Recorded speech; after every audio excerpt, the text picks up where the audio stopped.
Hello friends সকলোকে finance Assamese চেনেললৈ স্বাগতম জনাইছোঁ। আশা কৰোঁ সকলোৱে ফিট আৰু হেল্ডি আছে। আজি আমি ইনভেষ্টমেণ্টৰ বিষয়ে আলোচনা কৰিম। ভিডিঅ'টো শেষলৈ চাব। ভিডিঅ'টোৰ শেষত বোনাছ টিপ এটা দিম যি আপোনাক এক্সট্ৰা আৰ্ণ কৰাৰ সুবিধা দিব। আমি ইনভেষ্টমেণ্ট কৰাৰ আগত গোল সেট কৰি ল'ব লাগে, অৰ্থাৎ লক্ষ্য এটা ঠিক কৰি ল'ব লাগে যে আমি ইনভেষ্টমেণ্ট কিহৰ কাৰণে কৰিব খুজিছোঁ। যেনে ধৰক এক্সাম্পল হিচাপে গাড়ী এখন আপুনি কিনিব খুজিছে, আপোনাৰ ল'ৰা ছোৱালী বিয়াৰ কাৰণে আপুনি জমা কৰিব খুজিছে, বা তেওঁলোকৰ হায়াৰ এডুকেশ্যনৰ কাৰণে জমা কৰিব খুজিছে, বা আপোনাৰ নিজৰ ৰিটায়াৰমেণ্টৰ কাৰণে টকা জমা কৰিব খুজিছে।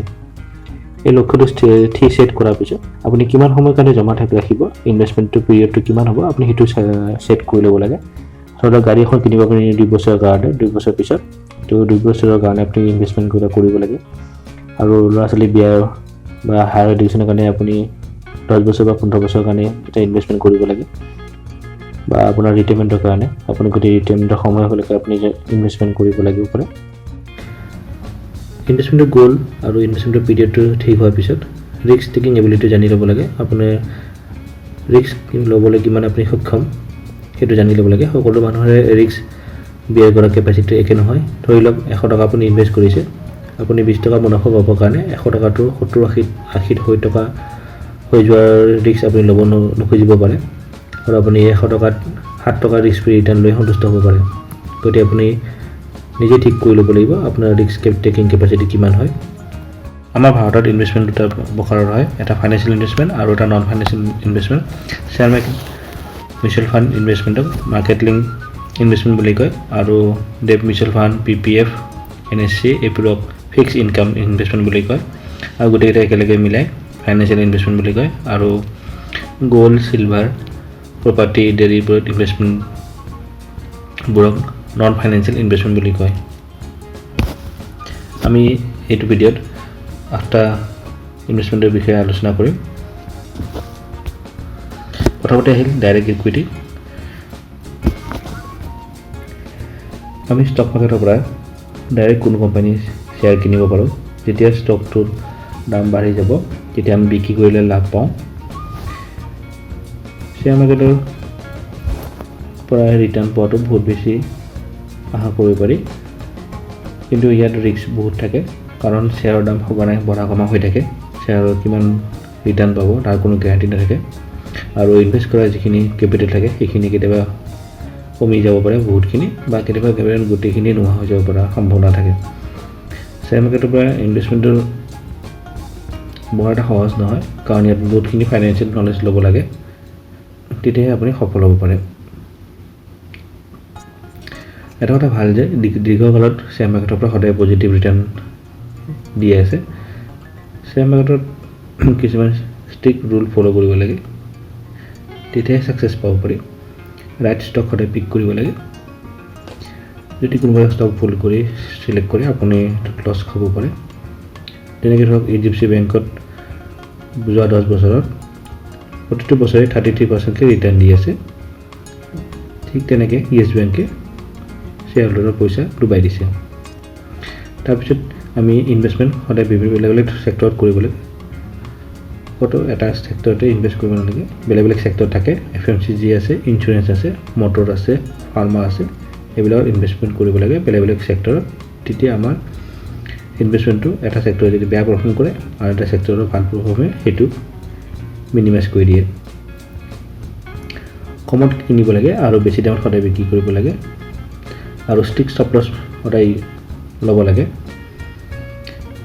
যদি আপোনাৰ ষ্টকটো চিলেকশ্যন ভাল হয় সেইটো ধৈৰ্য সহকাৰে বটি থাকিব লাগে। 2001 চনত MRFৰ ষ্টকটোৰ দাম 500 আছিলে, এতিয়া তাৰ ভেলু 63,000।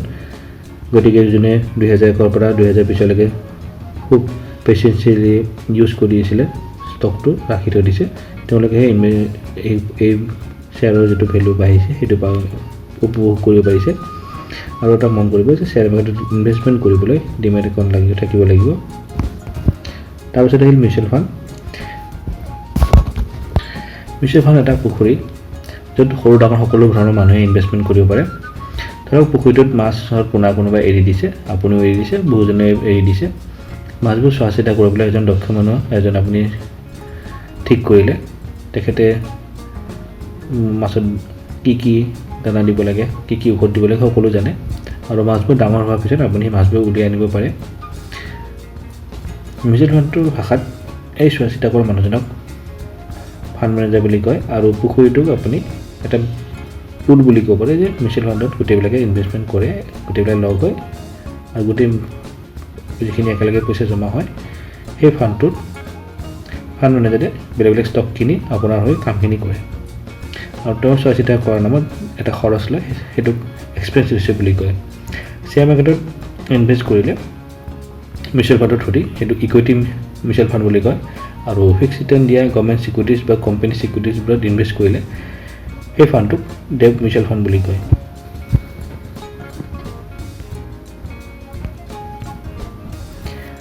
তাৰপিছত আহিলে পাব্লিক প্ৰভিডেণ্ট ফাণ্ড। ভাৰত চৰকাৰৰ পৰা আগবঢ়োৱা PPF এটা টেক্স ফ্ৰী লং টাৰ্ম ইনভেষ্টমেণ্ট প্লেন হয়। ইয়াৰ মেচিউৰিটি 15 বছৰৰ হয় আৰু আপুনি 5 বছৰৰ পিছত বঢ়াই ল'ব পাৰে 15 years কমপ্লিট হোৱাৰ পিছত। মেচিউৰিটিৰ পাছত গোটেই টকাখিনি আপুনি একেলগে উঠাই ল'ব পাৰে। এটা বিত্তীয় বৰ্ষত অৰ্থাৎ এটা ফাইনেন্সিয়েল ইয়েৰত কমচে কম 500 টকাৰ পৰা সৰ্বোচ্চ 1.5 লাখ টকালৈকে জমা কৰিব পাৰে। চৰকাৰে PPFৰ ইণ্টাৰেষ্ট ৰেট প্ৰতি 3 মাহৰ মূৰে মূৰে বিচাৰ কৰে। বৰ্তমান ইয়াৰ ইণ্টাৰেষ্ট ৰেট হ'ল 7.1%। PPF খোলাৰ 3 বছৰ পাছত 6 বছৰ পৰ্যন্ত আপুনি সেই PPFৰ পৰা লোন ল'ব পাৰে। নৰ্মেলি লোনটোৰ ইণ্টাৰেষ্ট PPFৰ ইণ্টাৰেষ্টতকৈ 1% এক্সট্ৰা হয় যেতিয়া আপুনি লোন লয়। আৰু 6 বছৰ পাছত পাৰ্চেল উইথড্ৰ কৰিব পাৰে। তাৰপিছত আহিল NPS নেশ্যনেল পেঞ্চন স্কিম। ই হ'ল এটা ভাৰত চৰকাৰৰ লং টাৰ্ম ৰিটায়াৰমেণ্ট প্লেন। এই স্কিমটোত pension fund regulatory development authority অৰ্থাৎ PFRDA ৰেগুলেট কৰে। যেনেকৈ বেংকবোৰক RBI, ইঞ্চুৰেঞ্চ কোম্পানীবোৰক IRDA চোৱা চিতা কৰে, তেনেকৈ PFRDA NPSটো চায়। NPS স্কিমত equity market, government securities, corporate bonds এইবিলাকত ইনভেষ্টমেণ্ট কৰা হয়। আপুনি আপোনাৰ ৰিস্কৰ একৰ্ডিংলি আপুনি চুজ কৰিব পাৰে ক'ত আপোনাৰ ইনভেষ্টমেণ্টটো যাব। দুই ধৰণে আপুনি সেইটো কৰিব পাৰে। এটা হ'ল এক্টিভ চইচ আৰু এটা হ'ল অটো চইচ। আপুনি নিজে এক্টিভ চইচত আপুনি নিজে ডিচাইড কৰিব পাৰে যে কিমান আপোনাৰ এমাউণ্ট ইকুইটিত যাব, কিমান কৰ্পৰেটত যাব আৰু কিমান গভৰ্ণমেণ্ট ছিকিউৰিটিত যাব। এক্টিভ চইচতো আপুনি 50%ৰ ওপৰত ইকুইটিত ইনভেষ্টমেণ্ট কৰিব নোৱাৰে। আৰু অটো চইচত আপোনাৰ লাইফ চাইকেল হিচাপত অৰ্থাৎ আপোনাৰ বয়স অনুযায়ী ইকুইটিৰ পৰা গভৰ্ণমেণ্ট ছিকিউৰিটিলৈ ইনভেষ্টমেণ্ট হয়। যিমানে বয়স আপোনাৰ বাঢ়ি গৈ থাকিব সিমানে আপোনাৰ ইকুইটি ইনভেষ্টমেণ্ট পৰিমাণ কমি আহিব। আপুনি যেতিয়া ৰিটায়াৰ হ'ব সময় হ'ব তেতিয়া ইয়াৰ পৰা অকল 60% আপুনি উইথড্ৰ কৰিব, বাকী 40% মান্থলি পেঞ্চনৰ কাৰণে আপুনি এনিউইটি প্ৰভাইডাৰৰ পৰা চুজ কৰি তাৰ পৰা মান্থলি পেঞ্চন ল'ব লাগিব। ইয়াৰ পিছত আহিল পোষ্ট অফিচৰ পৰা বিভিন্ন ধৰণৰ স্কিমবোৰ। ইয়াতে আমি নেশ্যনেল ছেভিংছ ৰেকাৰিং ডিপ'জিট খুলিলে, যিটো আপোনাৰ ৰেকাৰিং ডিপ'জিট আমি মান্থলি ডিপ'জিট কৰিব খোজোঁ, সেইবোৰত 5.8% ইণ্টাৰেষ্ট দিয়ে। আৰু বিভিন্ন ধৰণৰ 1 বছৰীয়া, 2 বছৰীয়া, 3 বছৰীয়া সময়ৰ কাৰণে ইনভেষ্ট কৰিলে 5.5ৰ পৰা 6.7% ইণ্টাৰেষ্ট পোৱা যায়। আৰু মান্থলি স্কিম আছে বা ছিনিয়ৰ চিটিজেন স্কিম আছে, এইবোৰত ইনভেষ্ট কৰিলে স্কিনত দিয়া ৰেটবিলাক হিচাপত আপুনি ইণ্টাৰেষ্ট পাব। এই ৰেটবিলাক ইণ্টাৰেষ্ট ৰেটবিলাক এপ্ৰিল 1, 2020ৰ পৰা এফেক্টিভ হৈছে। চুকিনা সমিতি একাউণ্ট। ইয়াৰ পিছত আহিলে এই একাউণ্টটো অকল ছোৱালীৰ নামত কৰিব পাৰি। আপোনাৰ ছোৱালী সন্তানৰ 0 পৰা 10 বছৰ বয়সৰ ভিতৰত যিকোনো বেংক বা পোষ্ট অফিচত খুলিব পাৰে।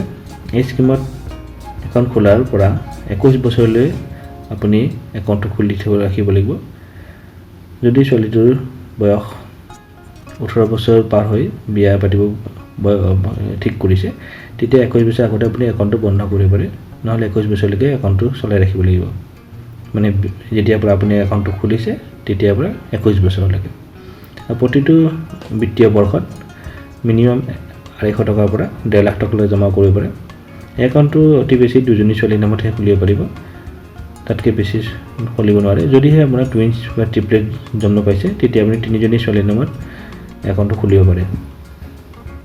বৰ্তমান ইয়াৰ ইণ্টাৰেষ্ট ৰেটটো চৰকাৰে চেঞ্জ কৰি থাকে টাইম টু টাইম। বৰ্তমান 7.6% ইণ্টাৰেষ্ট দি আছে। ইয়াৰ পিছতে আহি non financial investment type real estate, অৰ্থাৎ আপুনি মাটি বাৰী প্ৰপাৰ্টি এইবিলাকত কিবা ইনভেষ্টমেণ্ট কৰিলে সেইবোৰক ৰিয়েল এষ্টেট বুলি কয়। আপুনি থকা ঘৰটো কেতিয়াও ইনভেষ্টমেণ্ট হ'ব নোৱাৰে। যিটো ঘৰত আপুনি থাকে সেইটো ঘৰ কেতিয়াও বিক্ৰী কৰিবৰ কাৰণে আপুনি কিনা যায়।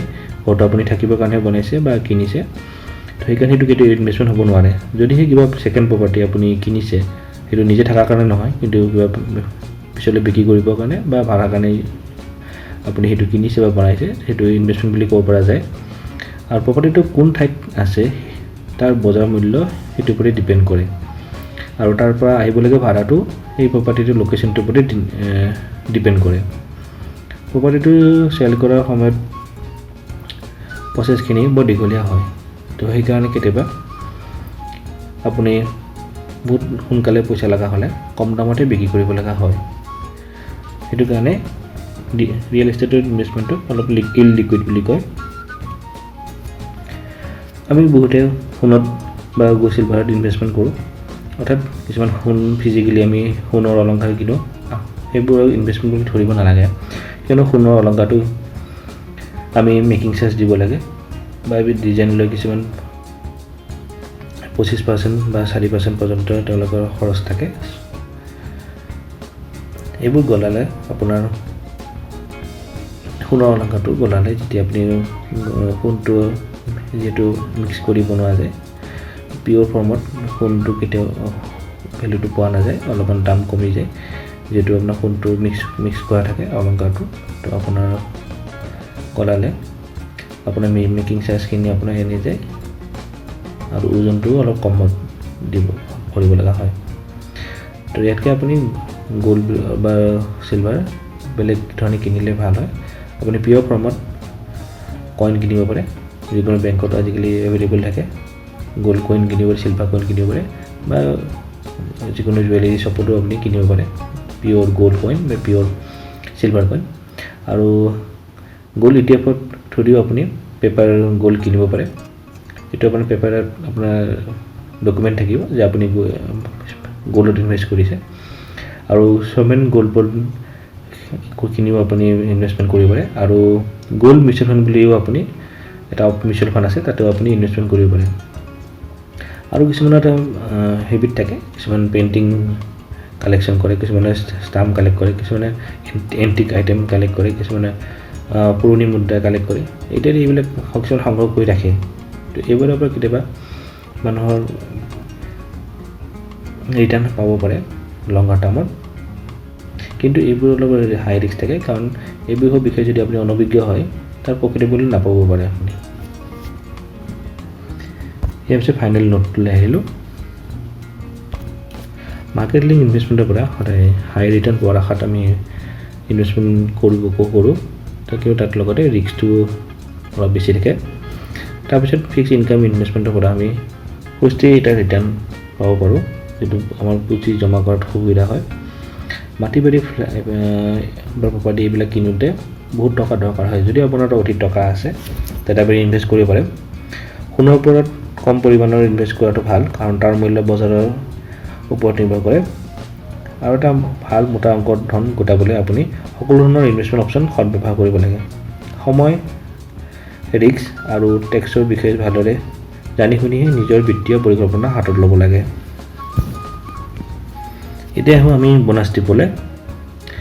বৰ্তমান কেইটামান বেংকত 7% ছেভিংছ একাউণ্টৰ ওপৰত ইণ্টাৰেষ্ট দি আছে।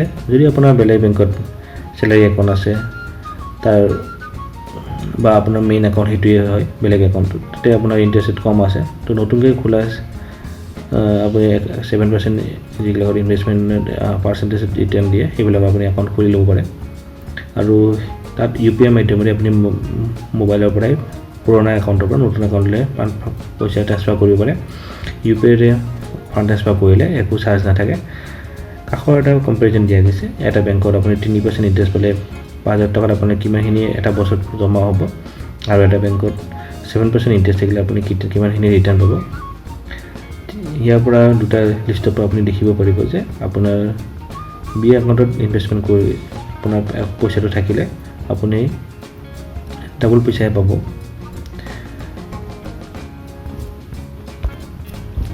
ছেভেন পাৰ্চেণ্ট দিয়া বেংকবোৰৰ ভিডিঅ' তলত ডেছক্ৰিপশ্যনত দিয়া আছে। আশা কৰোঁ ভিডিঅ'টো চাই কেনে লাগিলে আমাক জনাব।